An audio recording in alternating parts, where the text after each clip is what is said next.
हज़रत लुकमान अल्लाह के बरगुज़ीदा बंदे, नबी या वली तड़प तड़प कर वफ़ात पा गए। हज़रत लुकमान की कब्र कहाँ है?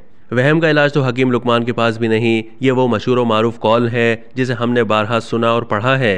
हकीम लुकमान अल्लाह के वो नेक और बरगुज़ीदा बंदे थे जिन्हें रब्बे ज़ुल जलाल ने हिकमत यानी अक्ल व फ़हम और दानाई व बसीरत में मुमताज़ तरीन मकाम अता फरमाया था।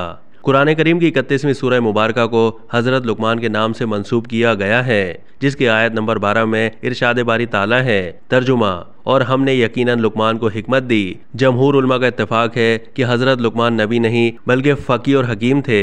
हज़रत कतादा रज़ी अल्लाह तआला अन्हो से मरवी है कि अल्लाह ताला ने हज़रत लुकमान को ये इख्तियार दिया था कि नबूवत ले लो या हिकमत। उन्होंने हिकमत इख्तियार कर ली।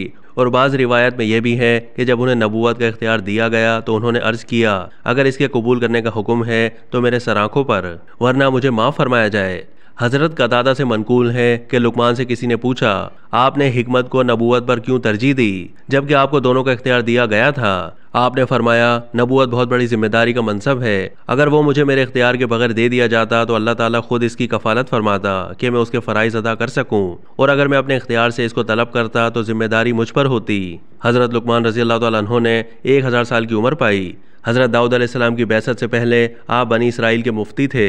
हज़रत दाऊद अलैहिस्सलाम के मनसब नबूवत पर फाइज होने के बाद आपने फतवा देना तर्क कर दिया था। हज़रत लुकमान उमर भर अवामुन्नास को वाज़ो नसीहत फरमाते रहे। तफसीर फ़ताहुर रहमान के मुताबिक आपकी कब्र रमला के करीब मकाम सरफंद में है। हज़रत कतादा का कौल है कि आपकी कब्र रमला में मस्जिद और बाजार के दरमियान है। इस जगह 70 अंबिया भी मदफून हैं जिन्हें यहूदियों ने आपके बाद बैतुल मुक़द्दस से निकाल दिया था, और ये लोग भूख प्यास से तड़प तड़प कर वफ़ात पा गए थे।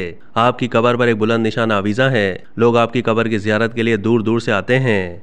अब तक के लिए इतना ही। मज़ीद मालूमात के लिए डेली जंग के यूट्यूब चैनल को सब्सक्राइब कीजिए।